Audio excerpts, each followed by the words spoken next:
Olá, sejam muito bem-vindos a esta nossa análise sobre dois conceitos que são, de verdade, pilares para a vida cristã e para a saúde de qualquer comunidade: o discipulado e o aconselhamento. A gente ouve muito essas palavras, né? Mas será que a gente entende bem a diferença, a particularidade de cada um? E, mais importante, como é que eles se complementam, como eles trabalham juntos para formar uma ferramenta poderosa de cuidado? É isso que a gente vai explorar hoje, mergulhando tanto na teologia quanto na prática. Essa pergunta que a gente vê agora, ela toca num ponto que é universal. Quem, em algum momento, não se sentiu um pouco perdido, precisando de um norte, de alguém que caminhasse junto para ajudar a decifrar as grandes questões da vida? Essa busca por direção, por sabedoria, é uma experiência humana fundamental. E é justamente nesse espaço de necessidade que o discipulado e o aconselhamento se apresentam como respostas, cada um à sua maneira, para essa mesma busca essencial. Então, o nosso objetivo aqui hoje é bem claro. A gente vai investigar a fundo essa área de interseção onde essas duas práticas se encontram e se fortalecem. Para isso, vamos olhar para as bases teológicas que sustentam cada uma delas, mas sem ficar só na teoria. O mais importante é entender como tudo isso se traduz em aplicações práticas, em ferramentas reais que podem ser usadas no dia a dia. A ideia é construir uma ponte sólida entre o conhecimento teológico e o cuidado real com as pessoas. Para a gente organizar bem o nosso raciocínio, a nossa jornada hoje vai seguir este roteiro. Primeiro, vamos nos aprofundar no conceito de discipulado. Depois, vamos fazer o mesmo com o papel do aconselhamento. Na terceira parte, o coração da nossa análise, a gente vai explorar a interseção entre os dois. Em seguida, vamos ver alguns princípios práticos fundamentais. Depois, vamos falar sobre o objetivo maior de tudo isso, que é a busca pela integralidade humana. E, por fim, a gente encerra com uma conclusão e sugestões de estudos futuros. Vamos começar? Muito bem, vamos mergulhar de cabeça na nossa primeira sessão, o conceito de discipulado. E olhem bem para o subtítulo, Formando Caráter e Convicção. Isso já nos dá uma pista gigantesca. Discipulado não é, e nunca foi, apenas sobre transferir informações, sobre encher a cabeça de alguém com conhecimento. É um processo muito mais profundo, que mexe com a essência, que molda quem a pessoa é e o porquê ela crê no que crê. Vamos quebrar essa definição. As palavras-chave aqui são processo relacional intencional. Processo porque não é um evento único, mas uma caminhada. Relacional porque acontece na convivência, na confiança mútua. E intencional porque não acontece por acaso. Exige compromisso e propósito. Um cristão com mais caminhada guia outro, não com o objetivo de criar um clone, mas de ajudar essa pessoa a se parecer mais com Cristo. A analogia do aprendizado espiritual é perfeita. É como um aprendiz que aprende um ofício não só lendo manuais, mas convivendo e praticando ao lado do mestre. O discipulado é integral, ele atua em todas as áreas da vida. Vejam só, ele envolve a formação doutrinária, que é o alicerce, o que cremos. Mas isso precisa se transformar em desenvolvimento do caráter, o quem somos. E o caráter, por sua vez, se expressa no treinamento ministerial, no serviço, no o que fazemos. E onde tudo isso acontece? No contexto do relacionamento pessoal e comunitário. E a prova final é a aplicação prática da fé no dia a dia. É um sistema interligado, uma dimensão não sobrevive sem as outras. É fascinante perceber que essa ideia de discipulado não é uma invenção recente. Ela tem raízes muito profundas. Lá na antiguidade grega já existia a relação mestre-aprendiz entre os filósofos. No judaísmo, isso se aprofunda com os rabinos e seus talmidim, seus discípulos, que não só aprendiam a lei, mas aprendiam a viver. Jesus pega esse modelo, eleva e o torna central em seu ministério com os 12. Ao longo da história da Igreja, essa prática assume novas formas, como nos movimentos monásticos e nos avivamentos. E hoje, a gente vê essa tradição viva na ênfase em mentoria e em pequenos grupos. É uma prática milenar se adaptando aos nossos tempos. Certo. Então, para a gente amarrar o que vimos sobre discipulado, os pontos essenciais são esses. Primeiro, é um processo, não um programa, e ele é relacional e intencional. Segundo, o foco é sempre no crescimento integral, unindo o crer, o ser e o fazer. Terceiro, vimos que ele tem raízes históricas profundas, não é uma moda. E por último, o alvo, o objetivo final de tudo isso é a maturidade espiritual. Com essa base sólida, podemos agora explorar o segundo conceito. Ok, vamos para a nossa segunda sessão, o papel do aconselhamento cristão. O subtítulo aqui já muda completamente o tom. Navegando as complexidades da alma. Se o discipulado é a jornada de construção em tempo de paz, o aconselhamento é o auxílio especializado para navegar em águas turbulentas nos momentos de crise, dor e confusão. O foco aqui muda do crescimento contínuo para restauração e resolução de problemas. A grande chave para entender o aconselhamento cristão hoje é a palavra integração. Ele não é só oração, nem é só psicologia. É uma prática de ajuda que, de forma sábia, une a riqueza dos princípios bíblicos com as ferramentas validadas da psicologia. O objetivo é muito prático: ajudar pessoas a lidar com problemas concretos, sejam eles pessoais, relacionais ou espirituais. A meta é a restauração, é a saúde emocional. A imagem do auxílio navegacional é perfeita. Quando a tempestade chega e a gente não enxerga o horizonte, o conselheiro ajuda a ler os mapas e a ajustar a rota para chegar em um porto seguro. E a gama de situações onde o aconselhamento atua é imensa. Ele entra na gestão de crises agudas, como um luto inesperado ou a perda de um emprego.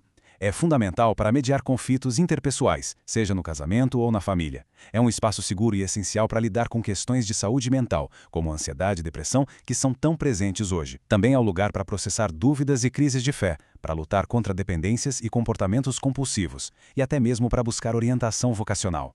É um cuidado focado para as dores específicas da vida. E o que mais leva as pessoas a buscarem esse tipo de ajuda? Olhem só que interessante esses dados. 40%, uma fatia enorme, vem de conflitos familiares. Isso mostra o quanto nossos laços mais próximos podem ser fonte tanto de alegria quanto de dor. Em segundo lugar, com 25%, as crises de ansiedade. Um retrato da nossa época.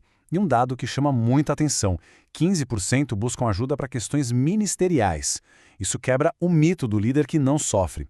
A liderança gera um desgaste imenso que precisa, sim, de cuidado específico. Então, para a gente fechar essa parte sobre o aconselhamento, vamos lembrar que é uma prática de ajuda focada em problemas específicos e pontuais. Sua grande força está na integração entre a fé e as contribuições da psicologia. Ele funciona como esse auxílio navegacional nos momentos de crise. E o alvo é sempre a restauração da saúde, tanto emocional quanto espiritual. Agora que a gente definiu bem os dois territórios, chegou a hora de construir a ponte entre eles. Agora sim, a gente chega no ponto central, no coração da nossa análise de hoje. A intercessão. É aqui que tudo se conecta. Como é que o cuidado continuado, de longo prazo, do discipulado, se encontra com a ajuda focada, e muitas vezes de curto prazo, do aconselhamento? A primeira coisa a se dizer é: eles não são concorrentes, de jeito nenhum. Eles são parceiros estratégicos no cuidado integral do ser humano. Essa tabela deixa as diferenças muito claras, e entender isso é fundamental. Vamos olhar lado a lado. O foco do discipulado é a formação contínua, o do aconselhamento, a resolução de um problema. A natureza do discipulado é proativa, preventiva. A do aconselhamento é reativa, é uma intervenção. A relação no discipulado é de longo prazo. No aconselhamento, geralmente é mais curta e focada. O objetivo de um é a maturidade geral, o do outro é restaurar a funcionalidade que foi perdida na crise. Um edifica, o outro trata. Percebem? Um constrói a casa, o outro apaga o incêndio. Essa citação é simplesmente genial. Ela resume tudo de uma forma muito visual, muito poderosa. O discipulado constrói a estrada, o aconselhamento conserta os buracos. Pensem nisso. Um processo de discipulado sólido, consistente, constrói uma estrada bem pavimentada com uma base forte. Isso por si só já pode prevenir muitos buracos, muitas crises. Mas a vida acontece e inevitavelmente os buracos aparecem. É aí que entra o aconselhamento, com a equipe de reparo essencial para consertar aquele trecho específico e permitir que a jornada continue segura.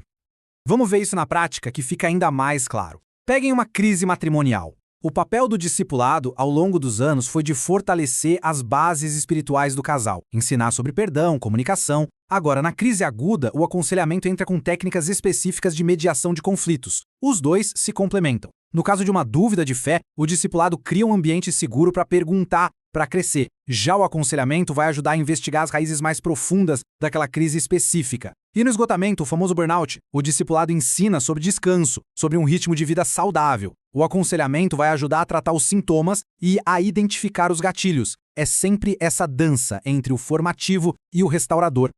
Resumindo o ponto crucial desta sessão, discipulado e aconselhamento são práticas distintas, com papéis diferentes, mas são profundamente complementares.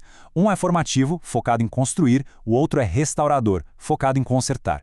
Quando a gente consegue integrar os dois, o cuidado oferecido se torna muito mais completo, muito mais robusto. E vale sempre reforçar, um discipulado saudável e consistente é, em si, um poderoso fator de prevenção que pode diminuir a frequência e intensidade das crises que exigem aconselhamento. Certo. Nós já entendemos a teoria, a diferença e a complementaridade. Agora a pergunta é, como isso funciona na prática? Como a gente tira isso do papel e transforma em cuidado real? Nessa sessão, a gente vai mergulhar nos princípios que guiam uma metodologia de cuidado que de fato integra essas duas áreas. Vamos falar do como fazer. Um processo de cuidado eficaz geralmente segue um fluxo lógico, uma jornada. Tudo começa no passo 1, a base de tudo, construir confiança. Sem um ambiente seguro e empático, nada acontece. A partir daí, o passo 2 é investigar.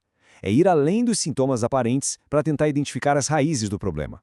No passo 3, a gente aplica os princípios bíblicos, mas não de forma fria ou como um livro de regras, e sim de maneira relevante e compassiva. Com um bom diagnóstico, vem o passo 4, desenvolver um plano de ação com passos práticos e alcançáveis. E aqui vem o pulo do gato, o passo 5. Depois que a crise é tratada, a gente não abandona a pessoa. A gente integra essa solução, esse aprendizado, de volta ao processo contínuo de discipulado, fomentando o crescimento a longo prazo. E quem é a pessoa qualificada para guiar esse processo? Esse gráfico nos mostra algo fundamental. Vejam só. Empatia e maturidade espiritual têm a mesma ou até maior importância que o conhecimento teológico. Isso é muito sério. Não adianta ter todo o conhecimento bíblico do mundo se não houver maturidade para aplicar-o com sabedoria e empatia para se conectar com a dor da outra pessoa. O conhecimento é a ferramenta, mas a empatia e a maturidade são as mãos habilidosas que sabem como usar essa ferramenta sem machucar. E esse ponto aqui é libertador, porque ele desmistifica a figura do mentor ou conselheiro. Muita gente acha que, para ajudar, precisa ser um guru, um especialista que tem todas as respostas na ponta da língua. Mas não é nada disso. O verdadeiro papel é o de ser um companheiro de jornada. Alguém que tem a humildade de dizer, eu não sei tudo, mas eu caminho com você. Alguém que desenvolveu a sabedoria de fazer as perguntas certas, que provocam reflexão e que sabe apontar para a direção correta, que é Cristo, e não para si mesmo. Concluindo nossa sessão sobre a prática, vamos amarrar as pontas. O alicerce de todo e qualquer cuidado eficaz é a confiança e a empatia. A meta deve ser sempre tratar as causas, as raízes, e não ficar apenas na superfície, nos sintomas. A teologia, para ser útil, precisa ser aplicada de forma prática e, acima de tudo, compassiva. E, por fim, a postura correta é a do guia, do companheiro de jornada, nunca a do guru infalível. Chegamos à nossa última sessão de desenvolvimento. Até agora, a gente viu o que e o como. Agora, vamos para a pergunta mais profunda, o porquê. Por que todo esse esforço? Por que se dedicar ao discipulado e ao aconselhamento? Qual é o grande objetivo, a visão final por trás de tudo isso? É o que vamos explorar agora. Aqui a gente precisa ampliar o nosso foco. O objetivo final de um cuidado cristão bem feito não é meramente apagar incêndios ou resolver problemas. Isso é parte do processo, mas não é o fim. O verdadeiro alvo é usar cada crise, cada dificuldade como uma oportunidade para promover algo muito maior. A maturidade espiritual da pessoa, sua restauração pessoal profunda. E isso cria um efeito em cascata, porque pessoas mais maduras e restauradas geram, inevitavelmente, uma comunidade mais saudável. E os benefícios desse cuidado integral se espalham em ondas. Para o indivíduo, o resultado é mais resiliência para lidar com futuras crises, mais autoconhecimento e um senso de propósito mais claro. Para a comunidade, isso se traduz em relacionamentos mais saudáveis, menos conflitos, uma liderança mais forte e um ambiente onde o apoio mútuo é a norma. E, se a gente pensar mais longe, para a sociedade, o resultado são cidadãos mais éticos, mais compassivos e mais engajados com o bem comum. O cuidado de uma única alma ecoa muito, muito além dela. Resumindo essa visão ampla, o alvo final é a integralidade, um estado de bem-estar completo, de plenitude, que a palavra hebraica shalom descreve tão bem. Os benefícios não ficam contidos no indivíduo, eles transbordam e impactam toda a comunidade. É importante dizer, a meta não é a perfeição, que é inalcançável, mas sim a maturidade e a saúde. E tudo isso faz parte de um processo que dura a vida toda, um processo contínuo de crescimento e restauração. Bom, estamos chegando ao final da nossa jornada de hoje. Nesta última parte, vamos fazer uma breve recapitulação dos pontos mais importantes que a gente discutiu e, em seguida, apontar alguns caminhos práticos para quem sentiu o desejo de se aprofundar ainda mais nesse campo tão vital do cuidado. Vamos fazer uma síntese rápida de tudo que vimos. Primeiro, o discipulado é proativo e formativo, construindo a longo prazo. Segundo, o aconselhamento é reativo e restaurador, atuando em crises específicas. Terceiro e mais importante, juntos eles não competem, eles se completam, oferecendo um modelo de cuidado integral. Quarto, a prática desse cuidado exige mais do que conhecimento, requer empatia, sabedoria e um processo bem estruturado. E por fim, o objetivo maior que une tudo isso é a busca pela saúde e pela maturidade, tanto do indivíduo quanto da comunidade como um todo. Para quem quer ir além, a jornada de aprendizado continua. Uma sugestão é mergulhar na leitura de boas obras sobre teologia pastoral e aconselhamento bíblico. Outro passo valioso é analisar estudos de caso práticos para ver a teoria em ação. Participar de grupos de estudo ou supervisão é fundamental para trocar experiências e crescer junto.